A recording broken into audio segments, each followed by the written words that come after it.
Hello everybody, welcome back to the podcast. How you doing? It's Off The Underside. And tonight we're joined by a very special guest. I've got a wee intro here that I don't usually do, but this is something that I feel that I need to do because, like I say, this is a very special one for us, being two massive Celtic fans and also, loving the club's history and everything about it and that. So just going to get into this. So tonight on Off The Underside podcast, we are joined by a man who embodies what it means to be a Celtic legend. A warrior in the middle of the park, known for his drive, his leadership, and moments that will live forever in Celtic history.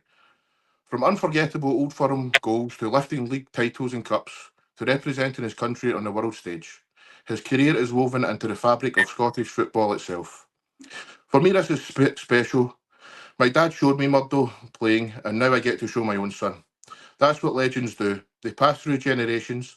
They're not just players, they're not just individuals, they're part of our story, part of our families, and part of what it means to be Celtic. And tonight is a privilege to welcome him here, the one and only Murdo MacLeod. Murdo, how are you, pal? Oh, great, Jamie. Thanks very much. That was very nice. No bother at all, mate. It is a genuine pleasure to have you here, mate. You are a Celtic legend, and I've been very nervous all week, and Corey's been the same. But this is just something we love to do. So thank you very much for coming on, pal. Aye, okay, it's been great, and I've been waiting for it for a couple of days, so we're here for a good wee chat. Good wee chat, defo, and a big thanks to your cousin Dave McKinnon as well for organising this for us. He's an absolute legend as well himself. So, yep. So, Murdo, we're speaking tonight, Wednesday. Last night, unfortunately, Celtic were put out the Champions League by Kazakhstani side Kirat. Did you watch the game, mate? I did, yes. And what was your thoughts then? What did you think? It was always a bit of a worry, after the game at Celtic Park, because normally Celtic's going to score some goals at Celtic Park, and that didn't happen. And then they're away halfway around the world, and it's they're all there, and no one in Scotland would know whereabouts the Celtic team were playing one of the kind of countries that's all their own players in their team. They were strong players, but they didn't do enough.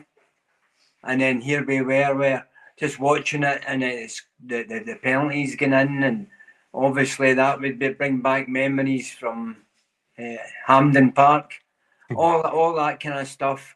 And we just at the very end, it was terrible. It wasn't great. I mean, obviously, when Dyson Maeda goes through with a couple of minutes to go, you're thinking, is this going to be deja vu here? And that's exactly what happened. Well, that's the thing. He's belting through in the middle, and he's been good, but he's still not scoring the goals that he scored last season. He was going wide left, then he's going inside right, and then he's diving right down there. He was so quick, and he was scoring goals. And then when the players were wide on the side, the ball was getting crossed into the middle. He was scoring goals with his head, and you're saying, "Oh, this is brilliant. He's keeping the whole thing going." And now, we're looking at it just now, and he's still not up to where he was before. Definitely. Obviously he's playing the striker mode last night as well, and I thought he was maybe going to kind of kick on, as you say, at the end of last season, he was tremendous, because I feel like when he's out left, I don't feel he's particularly the most kind of technically gifted player, to be honest with you. When he gets the ball, he kind of, he loses control of it a wee bit, but I thought last night he was going to come onto a game, but a lot of fans are thinking that maybe his head's been turned a wee bit, there's talk of him maybe going down to England or whatever. What do you think of that?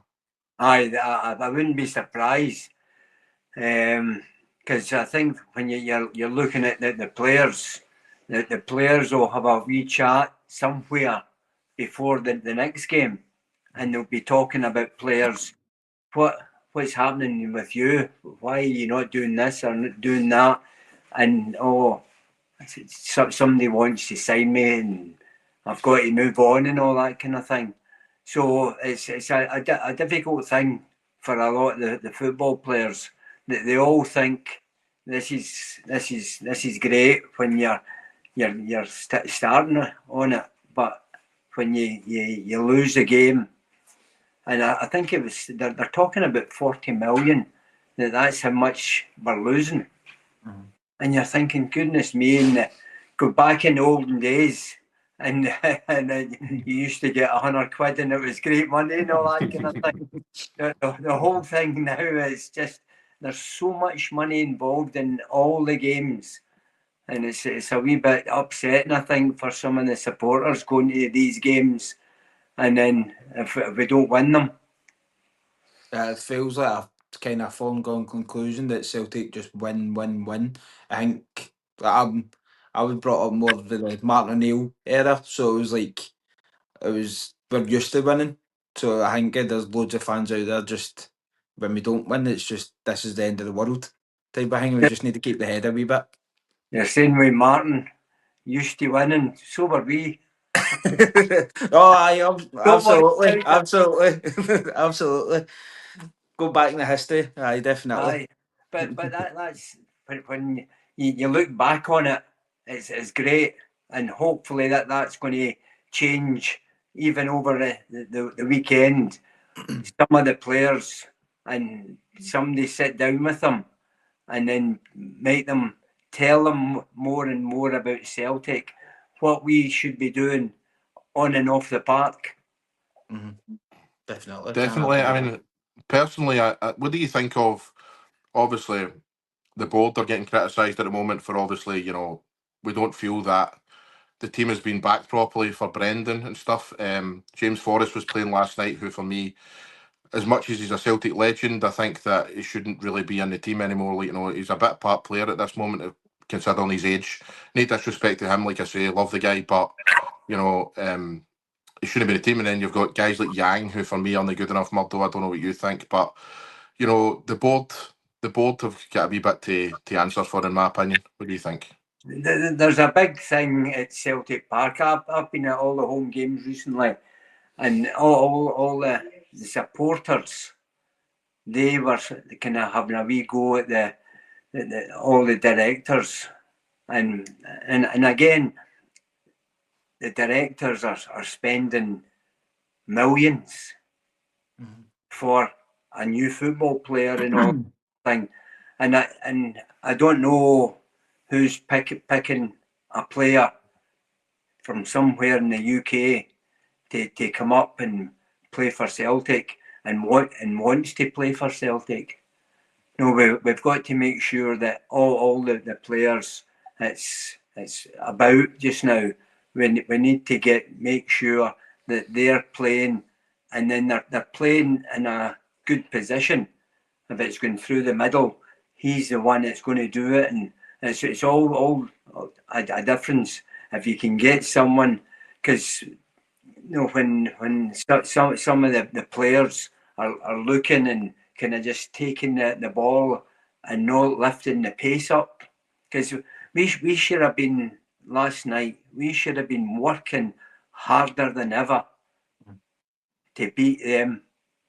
The whole thing, because the Celtic players knew about where they're going, and when they got there, they must have said, "Oh, this pitch isn't bad. It's not the worst one that we've ever played on." So they were quite happy playing on the park. But we need the players that's comfortable just going out in a park like that and go and fight and go and run and score goals. We've got to do everything that is needed to become a top class club. Well, if we had 11 Murdo MacLeods last night, we'd have got through, that's for sure. But obviously, that's very, very disappointing what's happened this week, Murdo. But obviously, as you say, we're going on to Sunday now. What do you think the game's going to be like on Sunday? A lot of people are thinking it's going to be poor because obviously Celtic weren't great last night and Rangers aren't in great shape at the moment. But what's your thoughts for Sunday? I'm hoping it's going to be with a smile after watching the game, because this, we're talking about what's going on and we're looking to see the things that should be changed or whatever. But then you look at Rangers. Rangers are struggling just now. No, that when you, and I'm sure just about every single person in the world has seen the first goal at Ibrox last week. Mm-hmm. Definitely. Do you know? And they must look at your pal and saying, why did they walk out that way? And then the goalkeeper come in all the way back and all that kind of thing. And we've got to look at it and do the exact same. Go by them, run by them, and I think that's going to be a big thing, because you'll have all the supporters, and they'll, even if they're not happy with it just now, they'll still be shouting and making a noise. So, and then the usual, when Celtic supporters get over there, it's great, because they still sing whatever they want and they just get on with it. Can't really ask for more than that. I was just going to say, do you think, like you said, with someone in their ear maybe telling them about Celtic, do you think there's some players, like even the new players coming in, they need to have that word, like, this is a massive club, this isn't just, some players use it as a stepping stone to maybe go into England or like France or Germany or anything like that. They just, like, this is a massive club, you have to perform every single week. Do you think that should always be there, like a person like yourself who's been there and done it? Corey, that's the way that every player should have everything inside him, in his head, in his body, to beat Rangers, because that was always mine.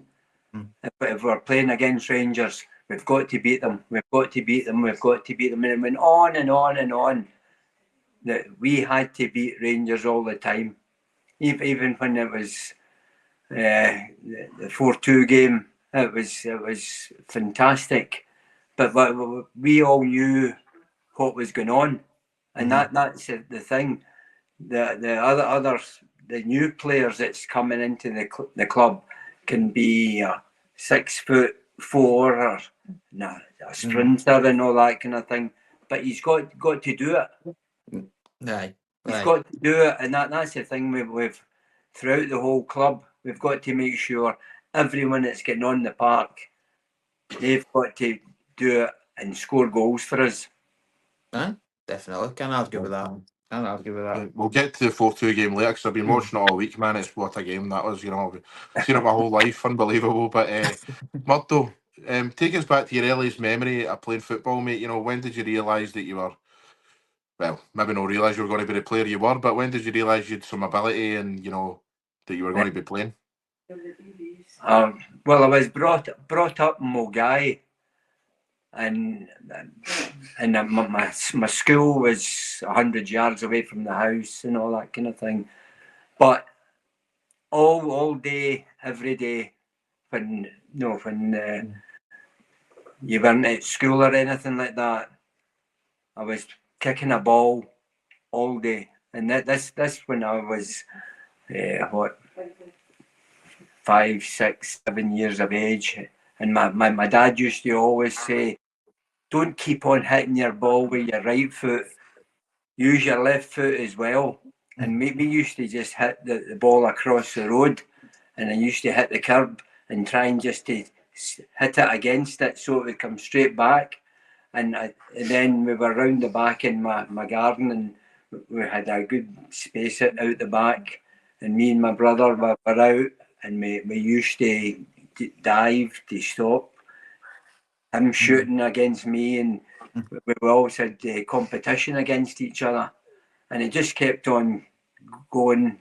And it was good when I was getting a wee bit older, and I started playing for the Boys Brigade, and then I was getting a wee bit older again, and I was playing for Partick Thistle Boys Club, and I was playing with them, and then I was getting into Drumchapel, and that kind of toughened me up, going out and going play in Drumchapel and playing against all these teams that was there at Drumchapel.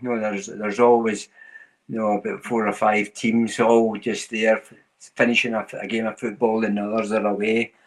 But it was great when I was doing that. And then Davy, my cousin, he was talking about Arsenal. I was invited down to Arsenal when I was 13. So I was down at Arsenal, and then the second day I get a chap in the door in the hotel, and then the guy says, "I'm sorry, but you need to go back home." And I'm, what?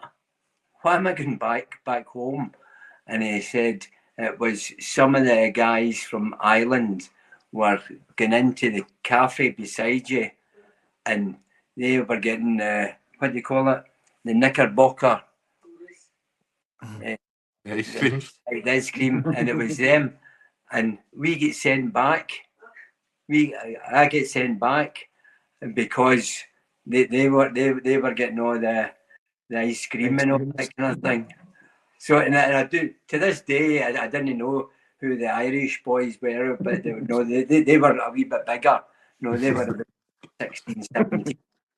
And but it was good for me just to let me see what's happened in all the places, because it was all up and down and looking. I was looking at Crystal Palace. I was down at Crystal Palace, and that was Malcolm Allison, and he picked me up every morning, and we went to the training ground, and it was great. They were all the big fancy car and all that kind of thing, and it was really good. And it's when the manager, when they're there, you're always working harder and harder and harder so that they know that you'll not let them down.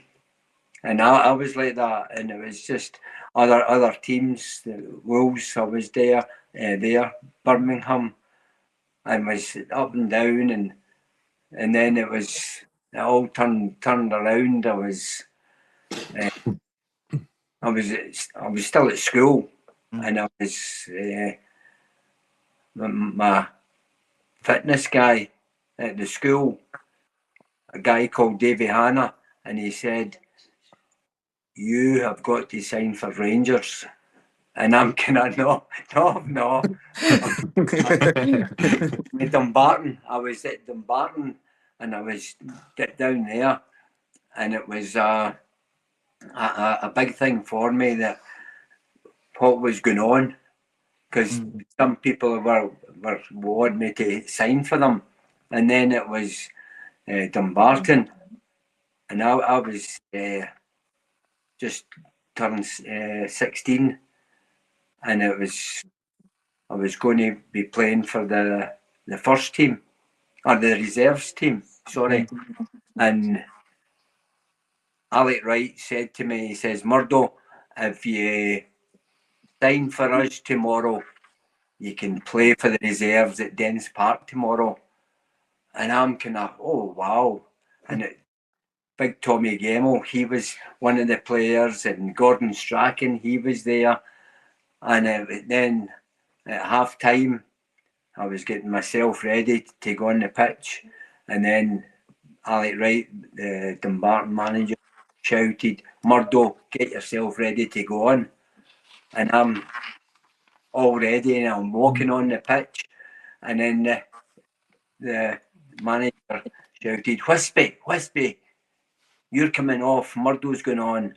And then Whispy came over to me, and I'm, "Who's Whispy?" And I didn't know who Whispy was. And obviously you'll know who Whispy was. And it was great. That's who was. One of the boys told me, he says, that's Willie Wallace. And I'm, oh, that's a bit special. Just seeing Willie, and it was brilliant. And it was great playing at that level. On the park, and it was always going to be a good chase everywhere I went. For the next 45 minutes was just great. And then with Dumbarton signed me, and then it just everything moved on, and I was doing the boots when I was 16 and all that kind of thing, and all the boots were getting cleaned and all this, so it was good. And then Alec Wright just kept on talking about all these clubs that was coming up to see me and all this kind of thing. And then one night at training, and he says that Celtic want to sign you, and then it was just whoa. And then next thing I was at Celtic Park, and Big Billy was there, and it was you're walking about with the mouth open, and you're looking at all these guys, John Clark, all the Lions were all there, and then I think I'd got a decent signing on fee. It wasn't a kind of 4 million thing that they're getting, but it was. Hey, Bob. It was great. It was great with going in, and then I knew Big Roy Aitken and George McCluskey. We were in a Scotland team together, and it was great just going over to them and saying to them, I'm signing for Celtic tomorrow, and it was brilliant. It was one of the best things. And then in the Friday morning, we all went out for the training, and then next day I was playing against Motherwell, and touchwood, just about then I played just about every game that I could play for Celtic. Wow, So, that's madness. Incredible. What was it like going in the dressing room for the first time? Were you a wee bit confident, or were you more shy in the corner, just doing your own thing? aye. Well, I wasn't a shy person. Do you know what I mean? Everything that's I would always be there. If anybody wanted anything, I was always there to help them on the park as well. I would help players that needed to. That if somebody kicked them, I would make sure I'd kick them back and just get on with it, and just played away, playing the football world for me. But when you're on the park and you've got Peter Latchford in goals, and then you've got Danny McGrain and Andy Lynch and Tam McAdam, Roy Aitken and Davy Provan, Tam Burns, and it was fantastic. And we were always like, I don't think it happened last night, but we were all together all the time. Everyone was putting their arm around each other and making sure they were talking and telling you what to do, what not to do, and all these kind of things. And that just kept on going with me. And I was fortunate enough the next week. I'm trying to think. We played Rangers. We played Rangers at Hampden, and then because I think Ibrox was getting done up or whatever. And then the following week, I played against Hibs at Easter Road, and I scored my first goal for Celtic, and that was quite special for me to be able to do that, because it was away from maybe about 25 yards, 30 yards. There's a surprise, Murdo. I stand. It was great. It was great that you just kind of, oh wow, that was nice. I'm quite fortunate when you're saying the goals that I've scored were good goals. I still watching bits and pieces in the telly, and you're oh, look at this, what's this goal? And there were so many good ones.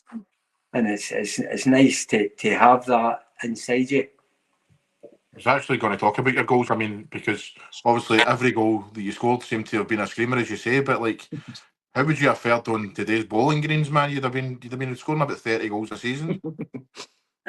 Aye, because I was at one point, and I think I scored 16, 17 and 18. Oh no, 17, 18 and 19 in one season, and it was good.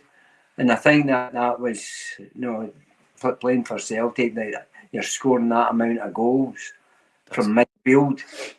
So it was really, really good, and it was special because you always knew, or you always seen it at the telly at night, and it's it just because some of it just always talks to me about it and says, you're going to hit this one,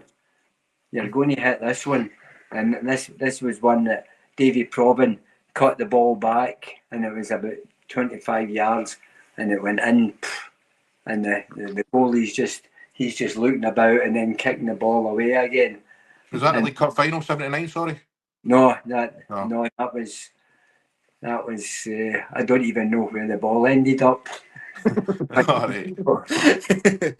Somebody will maybe up in the terrace and know a ball there. But all the goals, because when I was a younger player, and before the Rangers game, and then it was Johannes Edvaldsen, and he was at this side, the Celtic side, and the other boys, we just split all the boys. It was a training session, and I went up to the other end, and then it was, you put a ball down in the edge of the box, then you take it in the circle. We were doing that, and I was running about, and I was banging them and banging them and banging them, and then when I went back down, Shuggy Edvaldsen, he came up and said, that was unbelievable. You were like a rhino running there. And he said, he called me the rhino the whole time till he passed away. But it was great that, having a name like that and all that, running about, and I charged everyone who was playing. It was good to have the players were so they were so strong, and we got on with it all the time, and it was great going through all these players, Davy Probin and Tam Burns and Bobby Lennox. Wee Bobby was still about, and it was great with having him helping and chatting to you. You're mentioning all these names, Murdo, and absolute kind of geniuses themselves in their own right. And that, I mean, as Corey said earlier, was there any part of you when you walked into Celtic that was like, this is too big for me? Obviously, it didn't work out that way, but there's loads and loads of people that walk into Celtic and clubs the size of Celtic and shrink, and you certainly didn't do that. What do you think the reason behind that is? It just kind of your personality, do you think? I think it would be anything that was, because I never get worried. Nothing goes. If somebody's going to talking about being, I'm going to kick you, and I says, no, I'll get you, so don't worry, that kind of thing. I talk to people all the time, but I was never worried about coming to play for Celtic. That didn't matter what level we were at.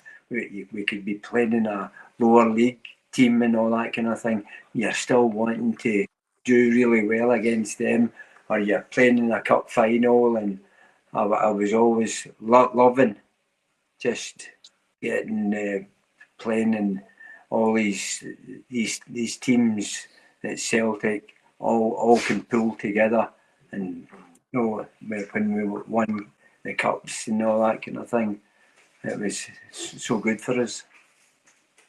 And we have to talk about it now, but it's in 1979 you scored what was voted the greatest Old Firm goal ever in the game the 10 men won the league.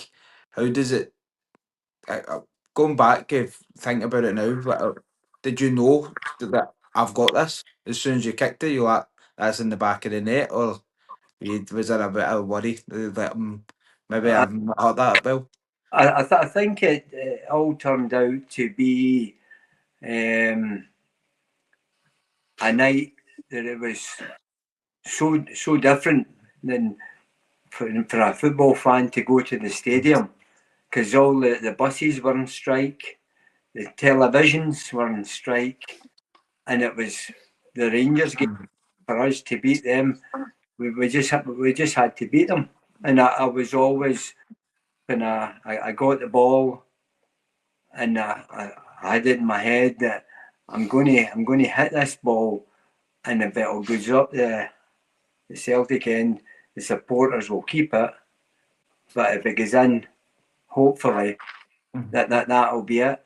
And then that's the way it turned out to be. That I just turned and then I smashed it, and it was over Peter MacLeod and then into the net, and then it was maybe about a year later, and we were up in Glasgow, all the ex-players and ex-players, and it was the best manager in the history of Celtic, and then it would be the best runner. It was going through all the players, what they're going to be the best at, and then we went through and we're watching the goals, and I'm sitting looking at it, and it was the one, and we Jimmy Johnson, he scored a header, and then I'm looking at his ball, and then it went all over the place, and I'm looking at it, and I'm saying, oh, this must be something from 1949 or something like that. That it was all grey and everything, and then one of the boys who was doing all the stuff, and he came over and says, by the way, that's your goal. And I said, you're joking. And then to this day, I've not seen the goal Proper. Aye. properly. Aye, everything was, no, it was just, I've hit it. But the big thing was the amount of people, and to this day, no, yeah, you two are sitting listening to me just now, but it was absolutely fantastic with over all the years, where after I left Celtic, I was in Borussia Dortmund, I was at Hibs, I was at Dumbarton, I've been there, and I get so many people still come up to me and talk to me about the goal. What was it like? What was it like? What was it like doing it? And going inside, and then we were there, and Bobby Lennox and Jimmy Johnston and all the lines were there. Big Billy, he's going off his head, and this is brilliant for him and as well. It's just absolutely fantastic. And then when people to this day, they come up to me so many times and just giving a wee signature or a picture and all that kind of thing. And it was great that, and even the young kids now, when you're leaving Celtic Park and all the young kids there, and they're all looking to get you to sign, and it's great. It's a great thing to do. Well, you deserve a debate, mate. You're a Celtic legend, so and that goal, I remember. I've never actually seen it myself, but I've heard it described to me a million times off a million different people. But you know, I remember I was working and stuff, and when I was younger, and we were talking about best Old Firm goals. And I remember there was a guy in my work a wee bit older than me, and he was like, you know, he's like, I'm not having any other argument. Murdo MacLeod's goal is the best goal that's ever been scored. Right. And I was like, right, okay. Now he was like pure. He was wanting to fight everybody about it. but aye, mate. You know, so the let's go into the 4-2 games you mentioned earlier. I mean, I was watching that all week as well. I mean, you know, 2-0 to Rangers at half time. Now, I reckon 9 out of 10 certainly in this day and age, you're 2-0 down at Ibrox. You've no chance, to be honest. But, you know, I was watching a wee clip earlier on YouTube actually, and it was Billy talking about it, and Davy Provan that talking about it. And Davy was saying how you could hear the Celtic fans singing at half time. You'll never walk alone. Did you hear that? Did that inspire you? Because when you came out, man, you know, it's like football to me. You know, you get a bit of momentum. You know, and I could see all your faces and stuff. And you know, when we went 3-2 up, Frank McGarvey scored. You were up to him, and you were just like, you could see in your face that you had the adrenaline, and you know what I mean. And it was just like, wow. Aye, but that's the way. You know, all the people who are up in the stands, the people that's on the park, they do as much as they can to help them, make them happy, because it's just so special when you're getting goals in, and you're looking about, and because it was the goal that I scored at Ibrox. It was one of the ones, and it's I look at it where it was, and it was Maurice Johnson that passed it to me. But where I was for that goal was maybe about 35 yards out. And I'm thinking, Christ, that's all right then. But it's great for people. Oh, I was there, and I think that's great that the amount of people that there was at Ibrox watching the game, watching the goals and all that. So it's a great thing to have, you know, with all the people. We were talking earlier on. I played for Dumbarton from 16 all the way to 20, and I played in all the games, and I think that helped me because the players were good players. You know, they could all play and knew what to do. And then Davy Wilson, he was talking to me about, because I was playing in the left side and all that kind of thing. And then you can play through there, you can do this and do that. And it was great that you know what to do when all these older players were looking after you on the football pitch, and that happened all the way through. It was just on the park, and then people always say, "Oh, I was 20, 21 or something like that when I signed for Celtic," and then all the players now that signs for Celtic, if they're young, the younger boys, they've not played in all the games. They've not played in watching the management watching them playing football, and it's very rarely do they kind of show off that they're good enough to go and play in the Celtic team at some point in an early time, because I was managing to do that because I'd played about 96 games for Dumbarton. So if you've played 96 games or maybe a wee bit more, it makes you a better player. More established. Pardon? Sorry, I was just saying more established because you're more used to it. You're right, because I remember we played in one of these kind of wee cup finals. Nothing.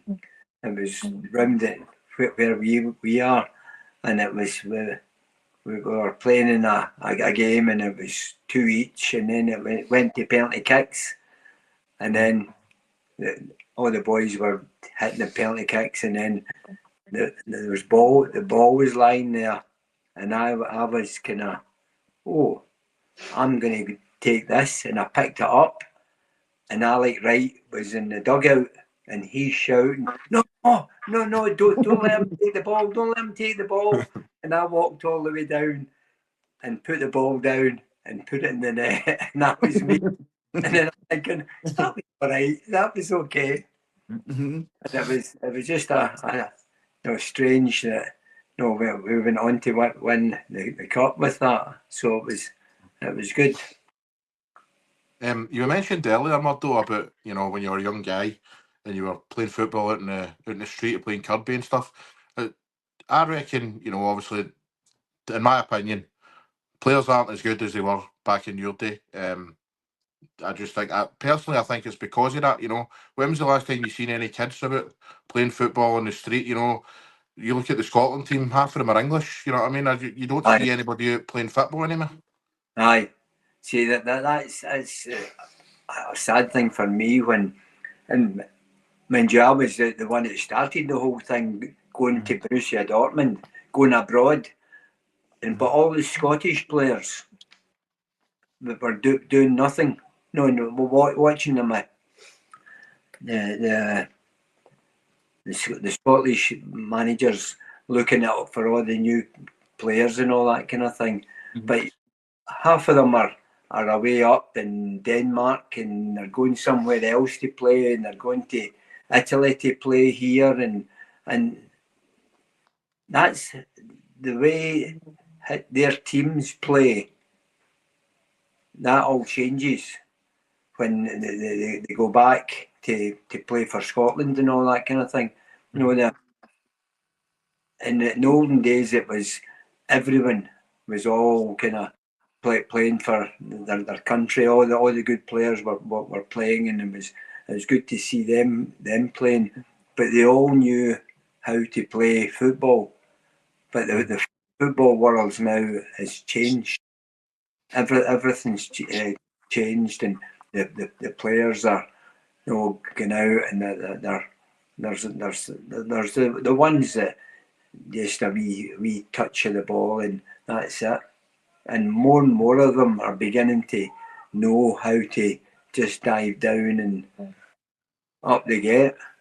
And it's just, when you look at some of the players, even kind of small, younger players, 10 years ago, they were all different than what's happening just now in the world of football.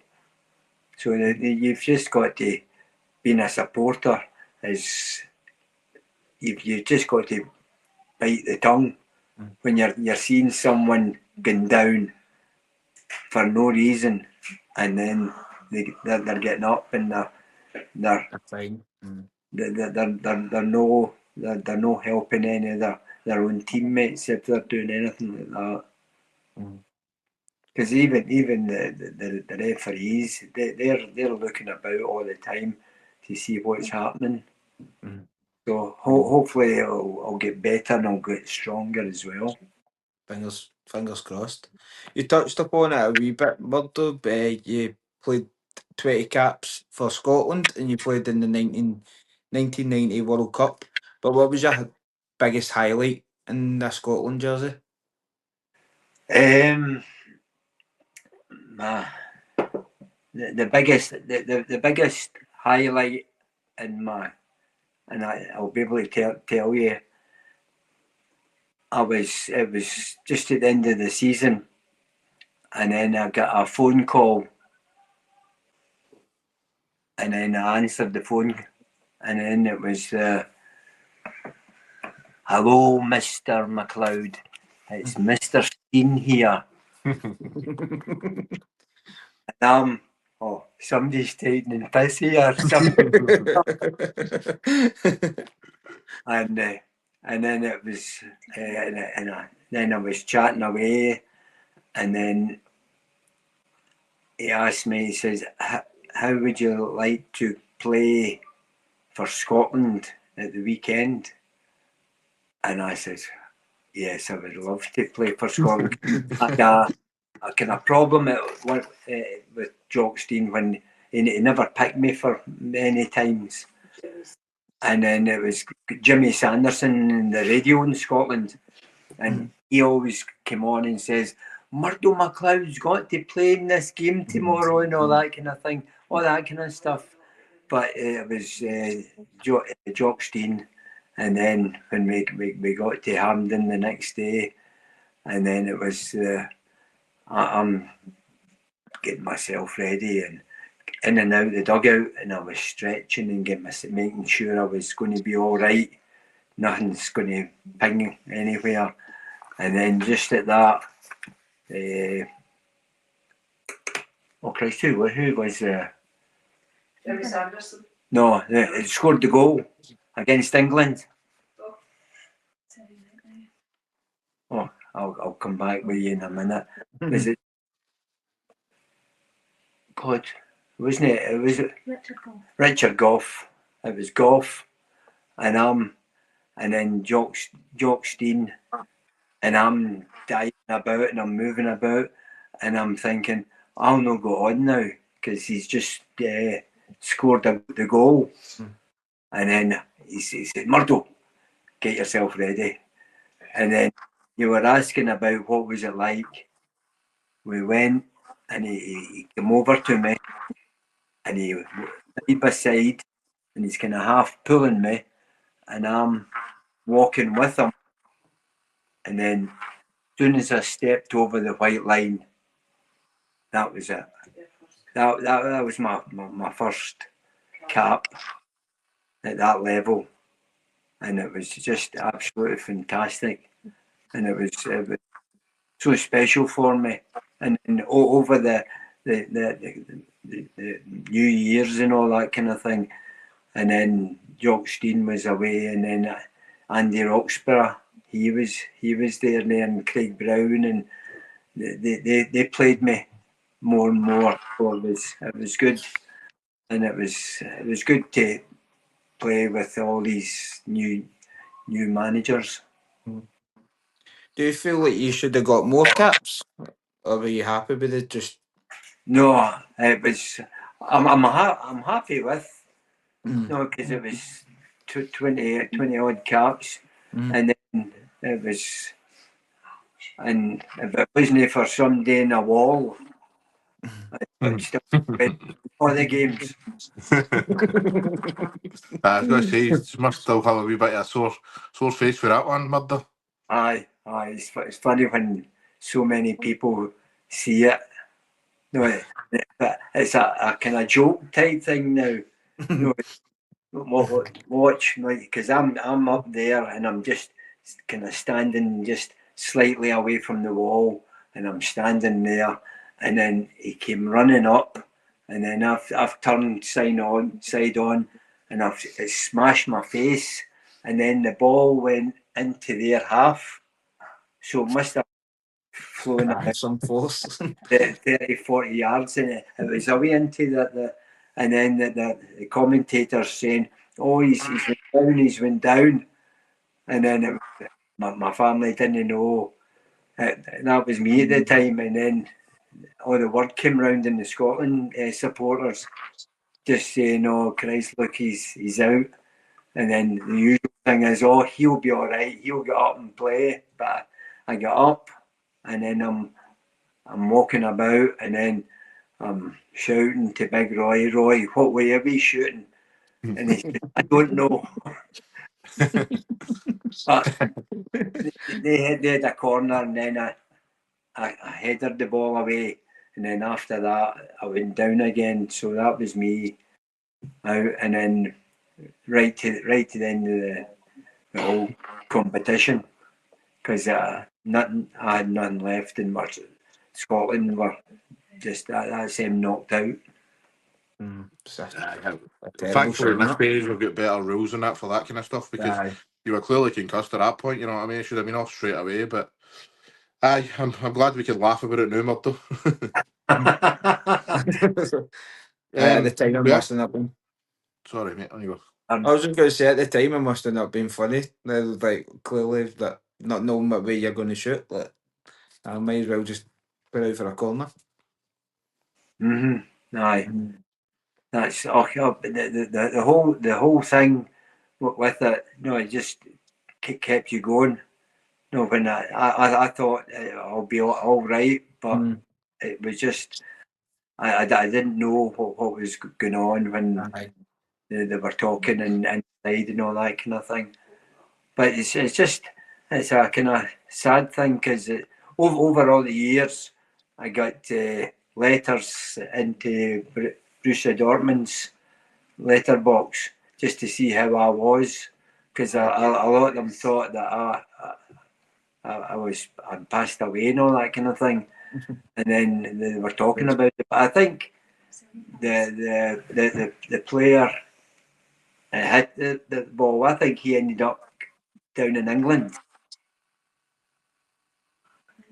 Branco. His name. I think he played down in. I think it's maybe the second division, or no, Ipswich or something like that, or Hull City or something like that. Aye, I think you're right. Aye. But he was playing in England for a wee while. You mentioned them there, Murdo. We have to talk about Borussia Dortmund. As you say, you were the very first ones to start it. Now it's happening all the time. You know, you've got guys like Aaron Hickey and, you know, Lennon Miller has just went over to Italy and that. How did that move come about to Dortmund? And, you know, what made you go, you know what, I'm going for this? Aye. Okay, it was at the my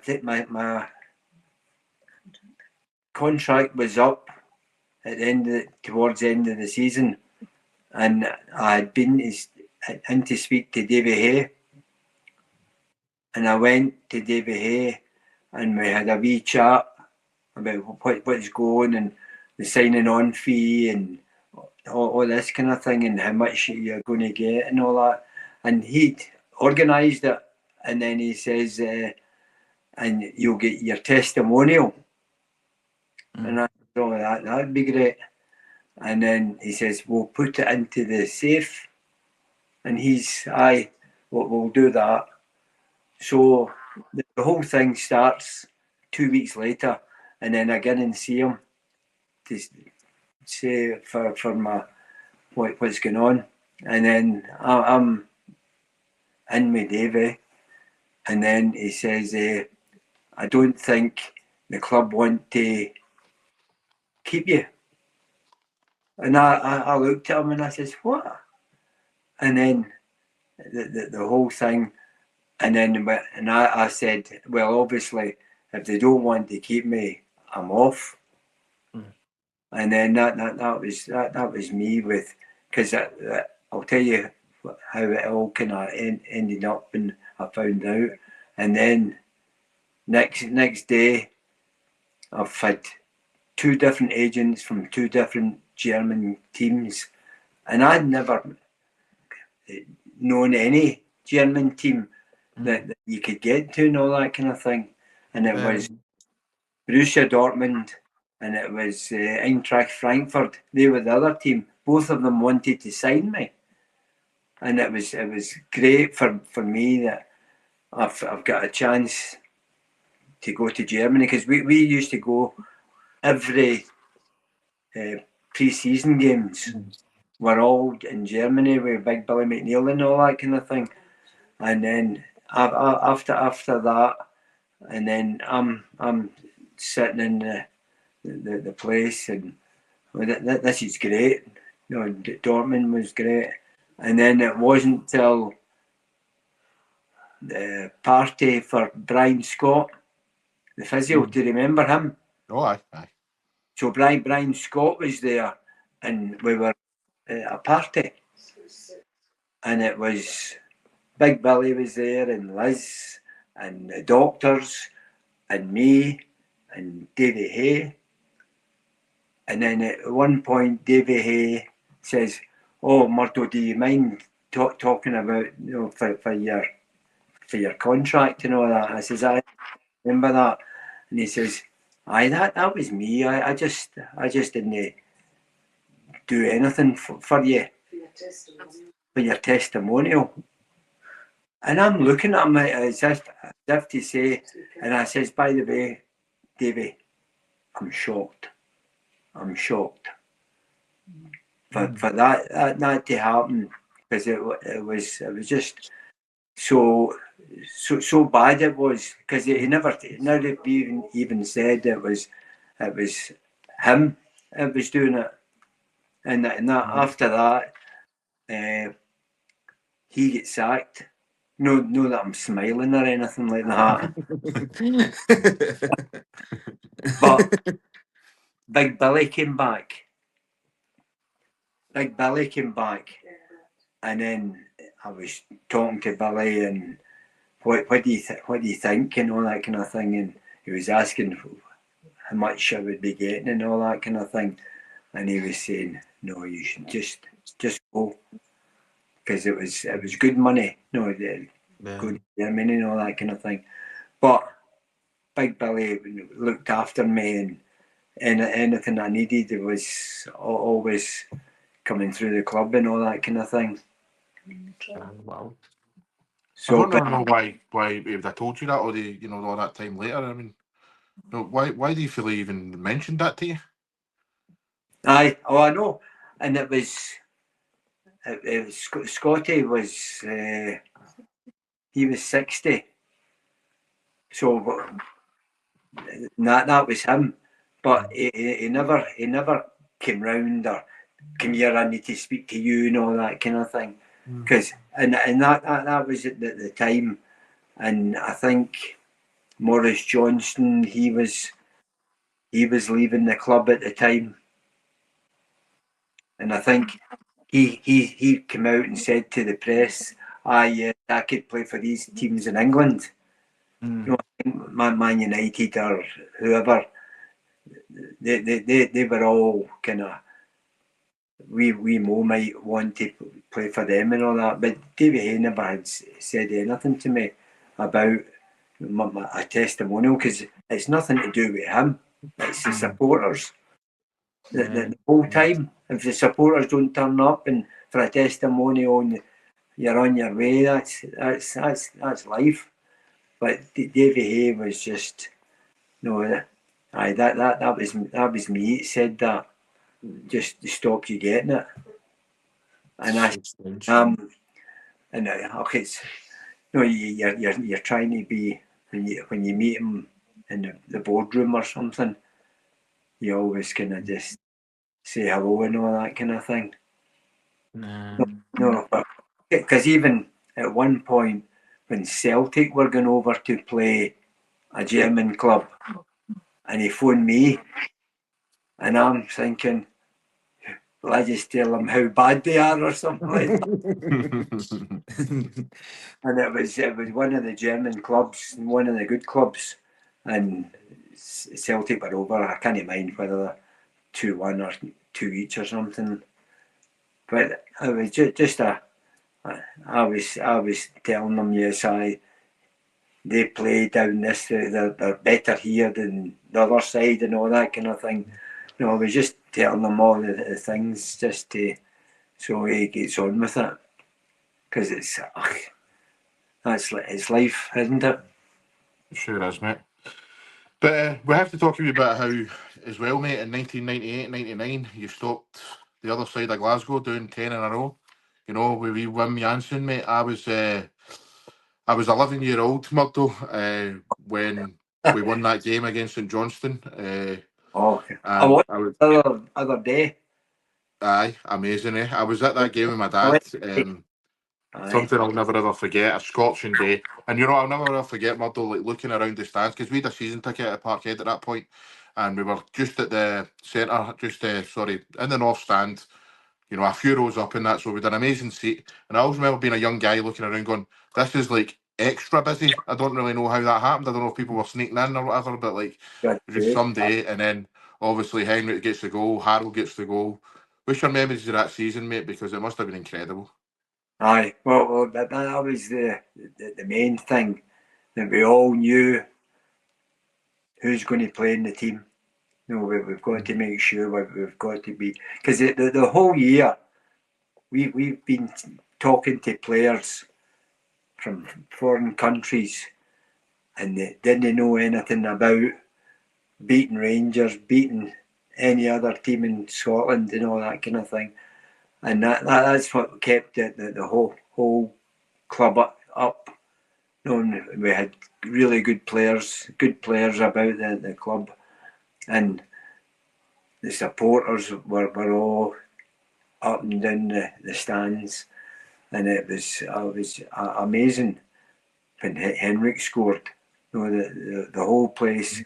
Whoa! It's all, this is fantastic. This is fantastic. But then it's getting longer and longer, and I seen more and more of St Johnstone getting up the park. But again, it wasn't. It wasn't something that's going to trouble you. No, just for the goalkeeper, he could get down and all that kind of thing. But as the game went on, and then it was getting, it's getting near, and then at the end, that was so special. All the players, the families, because all the families, and a lot of them were all foreign wives and kids, and they're watching a Celtic game, and if they're a wee bit older, they're saying, "What are we watching here for?" and all that kind of thing. No, you've got to know why we're here today and all this kind of thing. Because we spoke to all our new signings, what we need done. You've got to be in with to get there and win and stop Rangers 10 in a row. And for that, the players, Henrik got his first goal, and it was just fantastic. And then Harold, he got his goal, great goal as well. And then the fans, they all seem to be they all settled down a wee bit, because 2 goals. But you never know in football that you could lose a goal at any point. But to be there and in amongst it was just fantastic for all of us. We're walking. I'm walking with him down to the bottom end, and I'm just, and I says, "What about this?" And he says, "Is this not very special?" And I says, "Yes," because but someone like Wim Jansen, everybody gave him stick at the start, but within another couple of weeks, everybody's loving what's going on, and it's getting better, and we're up and down against Rangers and all that kind of thing, and we were fighting for everything. But Wim Jansen was so good, because I says, "What about that?" And he's looking up. All the supporters are all with the banners up, and everything was there, and it was just so special with it. And then everybody's on the pitch, and they're all getting a picture with the boys and all that kind of thing, and it was brilliant. And then the players asked them, I'm not sure whether I was going first or he was going first, but they asked, "Do you want to go out for something to eat, after the game?" And I'm and he says, "No, I'm going to my bed." And so am I. I'm going to my bed. That was it. It was great. And then we went abroad. Can't remember where we went, but we went to was it Spain? It was I think we flew out on Monday, and we played in a charity game or something like that.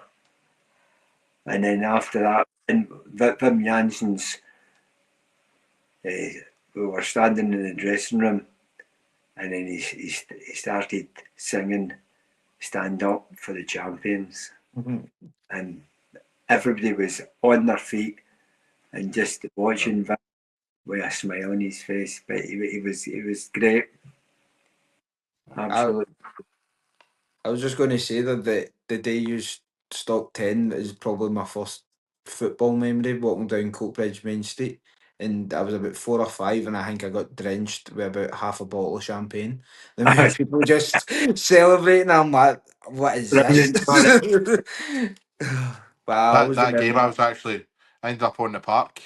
Like I say, I was 11 years old, and I goes down to the bit where Harold scored, and I was pretending to hit the ball myself and stuff like that. So, Murdo, that's why it's just a pure pleasure to talk to you, mate, because like absolutely, you have been a hero, man. I hope my whole life. You know what I mean? But before we wrap things up, Murdo, in fact, we need to talk a wee bit about Henrik, because could you tell straight away just how special a player he was going to be?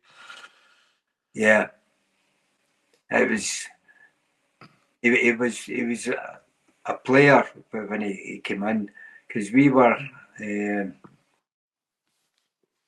Wim was over in Holland, and then he came over and he was talking to me, and then he was talking about a football player, Henrik, and he says, we'll get him. And I said, oh, that's good. And then all of a sudden, Henrik just was the best of everything, because training, he's running about, he's on the, he just works all the time and scoring goals. And again, what's happening today is what Henrik was always looking after.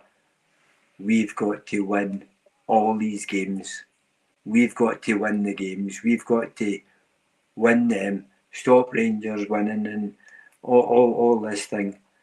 And it was every day. He's running about the five-a-sides. We played five-a-sides all the time and all that kind of thing, and passed and it moved.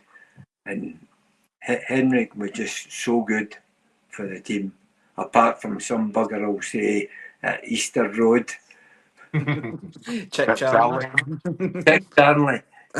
You know, when we were over at Easter Road, and then Chick Charlie's had the ball, scored the goal, and he walked up in front of the dugout and he shouts, Murdo, tell the wee man that I'm a Celtic supporter. I'll come and sign for him. Brilliant. That was Chick Charlie. Amazing, man. Made him a big man again in Scotland, wasn't it?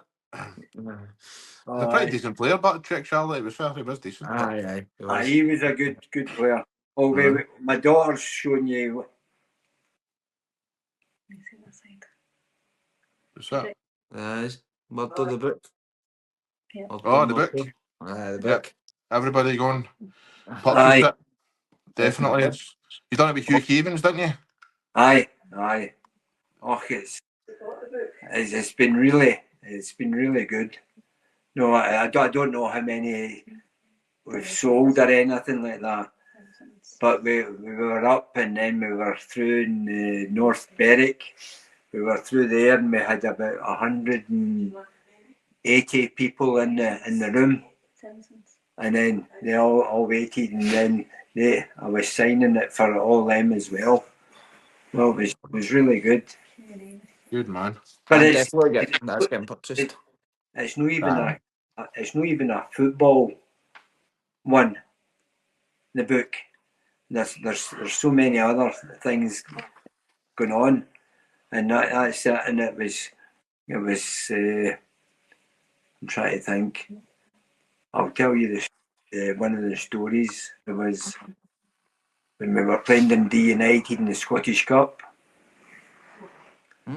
and Jimmy Steele was the physio, the masseur. Jimmy Steele was the old boy that was always rubbing and all that kind of thing. And then I went over to him and I said, Steely, I'll come on after he goes away. Right, that's fine. And then within about 3 or 4 minutes, and then Maurice Johnson jumped on in front of me, and I grabbed him and I threw him out the road. and wee Mo just he was shocked, but he was like, and I don't you effing do that again. So that was it. But that was David Probin, and I'll tell you a quick story. At the edge of the box, there was a free kick for us, and Dundee United, they were defending, and David Probin, and it was the ball was there, and David Probin said, right, Murdo, and I says, Davy, I'm not hitting it, you're hitting it, you'll be able to curl it into the top corner. And he's kind of, oh. And then next minute, Davies got the ball down and he curled it into the stanchion. And I'm brilliant. This was great because David Probin and me, we were always hitting the free kicks and all that kind of thing and turning it. But that one, and I said to him, I says, Davy, you're the only one that can put the ball over the wall and into the roof of the net. And then that happened, and it was great. And then McGarvey's up, he scores the winner at the end. But it was great that Davy Probin, because he was a great player for us. He was. Definitely was, mate. Definitely was. Murdo, don't want to take up too much of your time, mate. More of your time, sorry. A couple of more questions, mate, and then we'll let you go. Just a wee bit of fun at the end here. Do you know who the 3 players that you played alongside the most are in your whole career? Roy Aitken. Well, Roy is actually a wee bit down the list, mate. He's actually 9th. It's mostly players you played with at Dortmund, in fact. Oh, right. Roy Aitken's the one you played with most when you were at Celtic, but most of them are at Dortmund. Michael Zorc. Michael Zorc is 4th. Is he? Yep, you've got 101 games with him. The goalkeeper. Teddy De Beer. That's the one, mate. 127 games with him. He's number 1. He's passed away. Suddenly. That's him. Quite sad, but no, it's all right because all the, and I'll tell you another one was Frank Mill. Frank Mill, yeah, I've seen him. He's actually at 5th. Aye, he's passed away.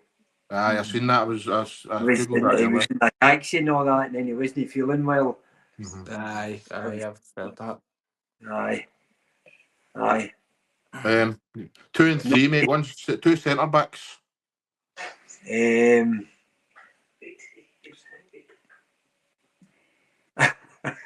Mary said, wait till you hear who the centre forward is. Nobby Dickel. Nobby Dickel. No way. Is that real? Aye, that's I don't know. Aye, he's there. What a he name. scored the 2 goals at Celtic against Celtic when we played against them. Nobody And then he scored 2 of the goals for the German Cup final. All right. But who else? Is it centre back? Centre backs. 2 centre backs, yeah. Katowski. Yep, he's 3rd. Gunter. Thomas Helmer. Yeah, well done, mate. You got them. Thomas Aye. Helmer second. 120 games with Thomas. Aye, brilliant. Right. Second Bye. last question. I promise I'll not keep you much longer, Murdo. I don't even know how you're going to manage this right enough with the amount of amazing players you played with in your career, but if you were the coach of players you played alongside, who would be your five-a-side team? A five-a-side team. Five-a-side team of players you played alongside. I would go with Aiken, Fair. Davy Probin, because I need a wee bit of speed.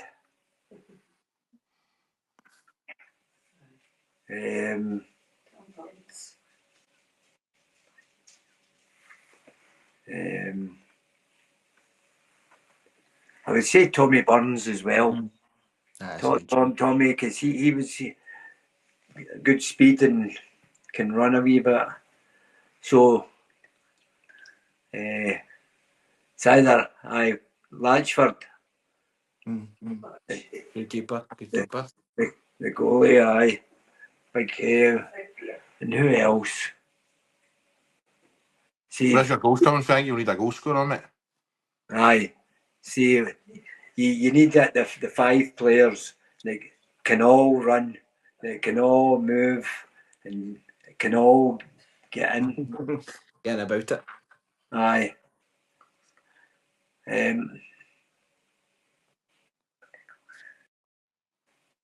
Let me think. Aye. Aye. Put Bobby in. Like Nobby Dix. Nobby Dicko. Nobby Dicko. Nobby Dicko. If you ever were over in Dortmund, Nobby Dicko does the tannoy. What is it? I've been to Dortmund. I didn't even know that. If you've been there, aye. Aye. Went for a Champions League game a couple of years ago. Aye. Oh Christ, aye. Brilliant stadium. Aye. Okay. Honestly, see watching all the supporters just enjoying the whole thing. It's really good. The yellow wall. It's quite intimidating. It's quite scary. I watched the last time we played there, in the 7-1 game. I was watching and I was looking behind the goals, just seeing, the height of the goal and all that there. And then I started looking up, and it went higher and higher. Yeah. And honestly, the height was higher than anything at Celtic Park. The height of it, and all the supporters are going off their heads. Just constant bouncing up and down. Aye. So, sorry, I missed you there. I've got the church bells on here. No problem. We've just got one more player to fill this five-a-side team. I think you'll need goals.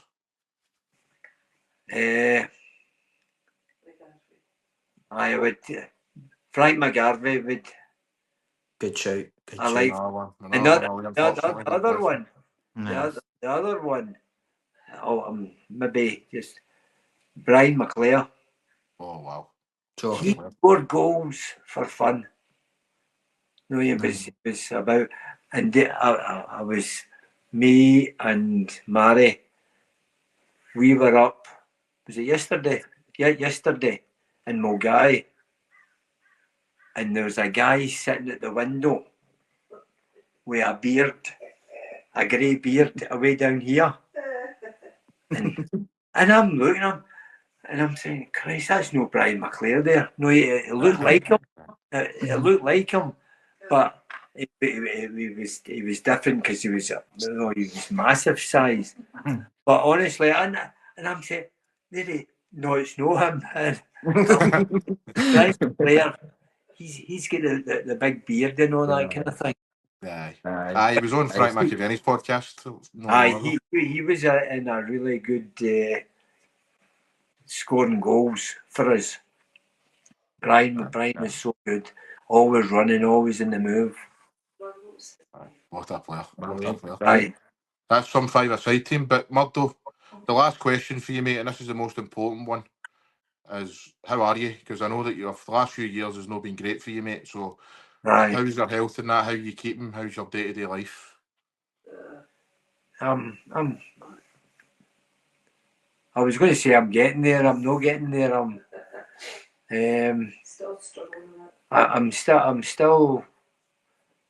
My left foot. It hurts me when I'm out walking. See, I can walk, and a lot of folk don't even know that anything. But I've just got that, and it's a wee bit sore. But I get on with life and just whatever happens. But That rhino mentality. That's it, exactly. Mhm. I was about to The say rhino that. mentality. aye, But But- I so really wish you all the best for the future, Murdo. You Definitely. know, great. it's Thanks been an very much. absolute pleasure. Great. You know, it's the old cliche they say, never meet your heroes, but I'm really, really glad that we've got to meet you, mate. You've been an absolute gentleman. Really wish you and your lovely wife and all your family all the best for the future. Take care of yourself and God bless, mate. Thanks, Jamie. Thank you. Thanks, Corey. Yeah. All the best. Thanks very much. All the best. Bye Cheers. bye.